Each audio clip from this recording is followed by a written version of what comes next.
రైతుల ఆర్థిక అభ్యున్నతికి సహకార సంఘాలు దోహదపడతాయని సహకార సంఘాలను రైతులు సద్వినియోగం చేసుకోవాలని నర్సాపురం ఎమ్మెల్యే సుంతా లక్ష్మారెడ్డి అన్నారు. మంగళవారం మండల పరిధిలోని మహమ్మద్ నగర్ గేటు వద్ద ప్రాథమిక వ్యవసాయ సహకార సంఘం మహమ్మద్ నగర్ చైర్మన్ బాన్సువాడ గోవర్ధన్ రెడ్డి అధ్యక్షతన 72వ అఖిల భారత సహకార వారోత్సవాలు ఘనంగా నిర్వహించారు. ఈ కార్యక్రమానికి నర్సాపురం ఎమ్మెల్యే సుంతా లక్ష్మారెడ్డి ముఖ్య అతిథిగా హాజరయ్యారు. ఈ సందర్భంగా ఎమ్మెల్యే సుంతా లక్ష్మారెడ్డి రైతులను ఉద్దేశించి మాట్లాడారు. సహకార సంఘాల వారోత్సవం సంప్రదాయమని అన్నారు. సహకార సంఘాల ద్వారా రైతులకు ఆర్థికంగా అభివృద్ధి చెందుతారని, వ్యవసాయ అవసరాలకు వివిధ రకాలుగా సంఘాల ద్వారా ఆర్థిక సహాయం పొందవచ్చన్నారు. సంఘాల ద్వారా ధాన్యం కొనుగోలు చేపట్టడం జరుగుతుందన్నారు. తద్వారా దళారీల నుంచి రైతులు కాపాడడమే కాకుండా సంఘం బలోపేతం అవుతుందన్నారు. ధాన్యం కొనుగోలు ద్వారా వచ్చే కమిషన్లతో సంఘం అభివృద్ధికి వినియోగిస్తామన్నారు. మహమ్మద్ నగర్ సహకార సంఘం దినదినాభివృద్ధి చెందుతూ లాభాల బాటలో నడుస్తుందన్నారు. అలాగే రైతులు ఆయిల్ ఫామ్ పంటలను వేసుకోవాలన్నారు. సహకార సంఘం చైర్మన్ గోవర్ధన్ రెడ్డి మాట్లాడుతూ సహకార సంఘం ద్వారా ఫిక్స్డ్ డిపాజిట్లు చేస్తున్నామని, ఆసక్తి గల రైతులు సద్వినియోగం చేసుకోవాలన్నారు. ప్రస్తుతం సంఘం 1,50,00,000కు పైగా లాభాల బాటలో నడుస్తోందన్నారు. ప్రస్తుతం సంఘం ద్వారా అసైన్డ్ భూములకు క్రాప్ లోన్లు అందిస్తున్నామన్నారు. లాభాల ద్వారా రైతులకు ఉపయోగపడే విధంగా సంఘం సభ్యుల సూచన మేరకు ఇతర కార్యక్రమాలు చేపడతామన్నారు. ఈ సందర్భంగా సైబర్ క్రైమ్ పై రైతులకు సిఎఫ్ఎల్ కౌన్సిల్ దుర్గేష్ ఆఫీసర్ అవగాహన కల్పించారు. రైతులు సైబర్ నేరాల బారిన పడవద్దని, ఫోన్ కు వచ్చే ఎలాంటి బ్యాంకు ఓటీపీలు లింకులను ఓపెన్ చేయవద్దన్నారు. ఈ కార్యక్రమంలో వైస్ చైర్మన్ చిలుముల చిన్నంరెడ్డి, ప్రాథమిక సహకార సంఘం జిల్లా అధికారి Raj Kiran, oil farm deputy manager Ashok Kumar, MPDO Srinivas, మండల వ్యవసాయ అధికారిని స్వప్న జాదవ్, సొసైటీ సీఈఓ దుర్గాగౌడ్, సిబ్బంది సుధాకర్, విష్ణు, అనిల్, రైతులు దుర్గారెడ్డి, మహిపాల్ రెడ్డి, వెంకట్రెడ్డి, సారా రామాగౌడ్, శ్రీనివాసరావు, ఎల్లం, పోలా నవీన్, వివిధ గ్రామాల నుంచి వచ్చిన రైతులు, అధికారులు, సిబ్బంది పాల్గొన్నారు.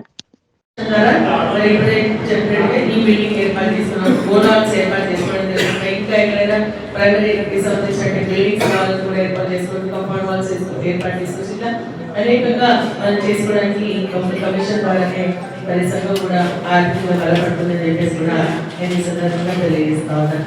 అది సహకార సంఘం అనేది రైతు ఎంతో మేలు చేసేటువంటి సంఘం అని చెప్పేసి కూడా నేను సందర్భంగా తెలియజేస్తూ అదేవిధంగా ఈ సంఘం ఇంకా కూడా దినదినాభివృద్ధి చెందాలని మనస్ఫూర్తిగా కోరుకుంటా ఉన్నామని చెప్పేసి కూడా తెలియజేస్తున్నాను.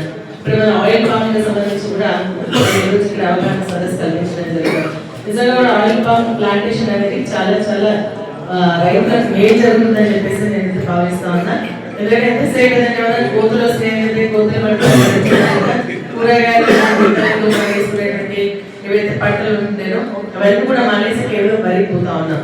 కాబట్టి అది కాకుండా దీని ద్వారా ఏంటంటే ఆయిల్ పామ్ ప్లాంటేషన్ ద్వారా మనకు రైతులకు మేలు జరుగుతుంది జరిగింది. ఇదేంటంటే నీళ్లు తక్కువ పడుతుంది, వేడిని కూడా మరి తట్టుకొని అంటే ఎండను కూడా తట్టుకొని అదేవిధంగా చల్లని వాతావరణం కలిగించేటువంటి మన పామ్ ప్లాంటేషన్. మరి అదేవిధంగా తక్కువ పెట్టుబడి గవర్నమెంట్ నుంచి సబ్సిడీ ఇస్తా ఉంది. ఆ సబ్సిడీ ద్వారా రైతులందరూ కూడా లాభం చెందవచ్చు. 3 సంవత్సరాలు మనది కాదనుకుంటే ప్రతి 3 నెలలకు ఒకసారి 20 నుంచి 30 వేలు మన రైతు ఖాతాలో పంట జరుగుతుంది అని చెప్పేసి కూడా తెలుసు. మెయింటెనెన్స్ ఎక్కువ లేదని కూడా చెప్పడం జరిగింది. మరి అదే విధంగా ఎలా వచ్చిందంటే మనకి ఇమీడియట్ గా అది కటింగ్ కాగానే మన ఖాతాలో డబ్బులు పడతాయని చెప్పేసి కూడా చెప్పడం చెప్తాం. కాబట్టి మనం ఆయిల్ పామ్ కు పోతే బాగుంటది అంటే పంట మార్పిడి అనేది చాలా అవసరం. కాబట్టి ఒక్కసారి పెడితే మనకి 30 సంవత్సరాలు 40 సంవత్సరాల వరకు కూడా మళ్ళీ వేరే పంట పెట్టుకోవడానికి పరిస్థితి లేకుండా ఆర్థికంగా మరి మనకి ఎక్కువ లాభం అయ్యేటువంటి పంట పామ్ ప్లాంటేషన్ కూడా నేను సందర్భంగా తెలియజేస్తాను. మన సొసైటీ మన దగ్గర తప్పకుండా దాన్ని ఇంకా ఇంకా పెంచుకుంటే కూడా బాగుంటుంది. అసలు 100 ఎకరాల ప్లాంటేషన్ జరిగితే ఒక రైతు పెట్టి ఇంకొక రైతు మోటివేట్ అయ్యి పెట్టడానికి అవకాశం ఉంటుంది. కాబట్టి ఆ విధంగా రైతులందరూ మోటివేట్ అయ్యి ఒక పామాయిల్ పెట్టుకోవాల్సింది కూడా నేను సందర్భంగా మీకు కూడా కోరుతాను. మరి అదేవిధంగా రైతులకు సంబంధించి ఇంకా మేలు జరగడానికి రైతు వేదికలు కూడా పెట్టుకోవడం జరిగింది. రైతులందరూ కూడా అగ్రికల్చర్ ఆఫీసర్తో కూర్చొని ఏ పంట వేస్తే బాగుంటుంది, ఏ పంట ద్వారా దిగుబడి ఎక్కువ వస్తుంది, పంట లాభం వస్తుంది అని చెప్పేసి కూడా మాట్లాడడానికి అవకాశం ఉంటుంది. 5,000 ఎకరాలకు మరి ఒక రైతు వేదిక పెట్టడం జరిగింది. అగ్రికల్చర్ ఆఫీసర్ గారు ఇక్కడ ఉన్నారు.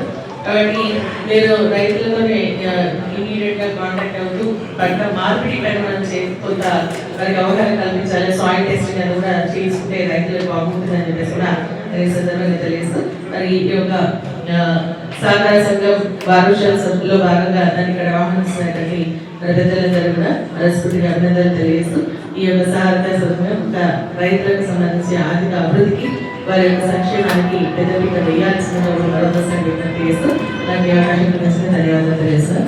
జై హింద్, జై జవాన్. చేసుకోవడం ఒక ఆనందంగా వస్తుంది. కానీ ఈ రోజు ఏంటంటే ప్రత్యేకంగా ఇటువంటి సమావేశం ఏర్పాటు చేయడానికి ప్రధానమైనటువంటి కారణం ఏంటంటే మన సంఘానికి కూడా మరి 100 acres ఫామ్ ట్రీ ప్లాంటేషన్ జరగాలి అని చెప్పేసి ఆలోచనతో రైతులకు అవగాహన కల్పించడానికి ఒక సమావేశం ఏర్పాటు చేసుకోవడం జరిగింది. మరి సహకార సంఘం అంటేనే రైతులకు ఒక ఆర్థిక బలం.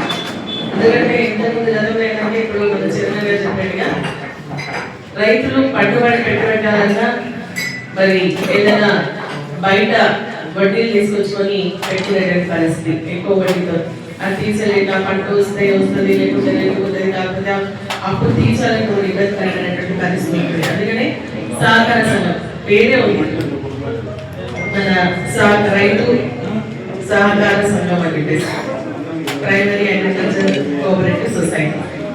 కానీ రైతుకు పూర్తిగా సహకరించి వాళ్ళ ఆర్థిక అభివృద్ధి అదేవిధంగా సంక్షేమానికి సంబంధించిన కార్యక్రమాలు చేయడానికి ఈ యొక్క సహకార సంఘాలు ఎంతో ఉపయోగపడతాయి.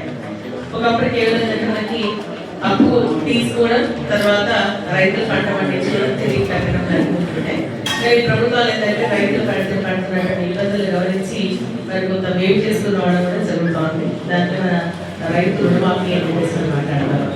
రైతుకు కావాల్సినటువంటి పరిస్థితులు కూడా మరి ఈ యొక్క సహకార సంఘాలు ఫస్ట్ లోన్ తీసుకోవడం లోనే కాకుండా తక్కువ బయట మన కమర్షియల్ బ్యాంక్ తీసుకున్నట్టయితే మన కోఆపరేటివ్ సొసైటీకి సంబంధించినటువంటి ఇంట్రెస్ట్ ఉంటుంది.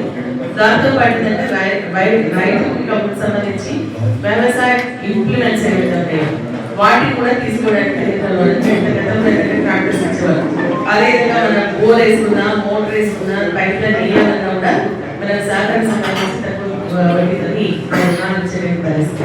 పాల ఉత్పత్తికి సంబంధించిన రైతులు వారికి వెహికల్స్ పైన తీసుకోవడానికి కూడా దీంట్లో మరి సహకారం అందించినటువంటి మరి పరిస్థితి మనం గమనించడం జరిగింది. దాని వల్ల దినదినాభివృద్ధి చెందుతూ రైతులను ఇంకా చేయాలనే ఆలోచనతో ఇంకా అనేక కార్యక్రమాలు ఈ యొక్క సహకార సంఘం ఆధ్వర్యంలో చేయడం జరిగింది. దానిలో భాగంగానే మనకు విత్తనాలు, ఎరువులు సప్లై చేయడం కానీ, అదేవిధంగా పంట కొనుగోలు కేంద్రాలను కూడా మనం ఏర్పాటు చేసుకొని రైతుల దళారుల వ్యవస్థ నుంచి నిర్మూలించి నేరుగా ప్రభుత్వానికి కొనుక్కునే విధంగా, అమ్ముకునే విధంగా ఈ యొక్క కార్యక్రమాలు కూడా తీసుకొని రావడం జరిగిందని చెప్పేసి కూడా నేను తెలియజేస్తా ఉన్నా. మరి ఇంకా అభివృద్ధి చేసుకోవాల్సిన అవసరం. ఇప్పుడు నా చైర్మన్ గారు చెప్పినట్టుగా ఒక 1 నెల దాకా మనకు ఇక్కడ ప్రాఫిట్ ఉంది అని చెప్పేసి అంటే రైతుల యొక్క సహకారంతో ఈ విధంగా సొసైటీలను కూడా బలపడడం జరుగుతుంది. ఆర్థికంగా బలపడ సొసైటీ ఆర్థికంగా బలపడాలంటే ఆ ఒక రైతుకి ఎంతో లాభం జరుగుతుందని చెప్పేసి అర్థం. మరి అదేవిధంగా ఏంటంటే ఈ కొనుగోలు కేంద్రాలకు సంబంధించి మరి దాదాపు చాలా సెంటర్స్ కూడా ఏర్పాటు చేయడం జరుగుతుంది. ఇంకా కూడా ఎంత వీలుంటే అంత ఎక్కువ చేసుకుని రైతులకు మరి సహకార సంఘాలు అవినావ సంబంధాన్ని ఏర్పాటు చేయాల్సిన అవసరం ఉందని చెప్పేసి భావిస్తాను. ఎందుకంటే ఇంకా కూడా బయట దళారులు వచ్చేసి తక్కువ రేటు కంపెనీ పరిస్థితి. ధాన్యం ఏదైతే నల్లబడుతుందో, మన వర్షం పడింది ధాన్యం నల్లబడ్డది, మనం తీసుకోలేనటువంటి పరిస్థితి వస్తుంది. కాబట్టి అన్ని కూడా తీసుకోవాల్సినటువంటి అవసరం ఉంది, రైతులను ఆదుకోవాల్సినటువంటి పరిస్థితి కూడా ఉంది అని చెప్పేసి కూడా నేను ఈ సందర్భంగా తెలియజేస్తాను. ఇప్పుడు ఈ కొనుగోలు కేంద్రాల ద్వారా వచ్చేటువంటి కమిషన్ ని మనకు సహకార సంఘం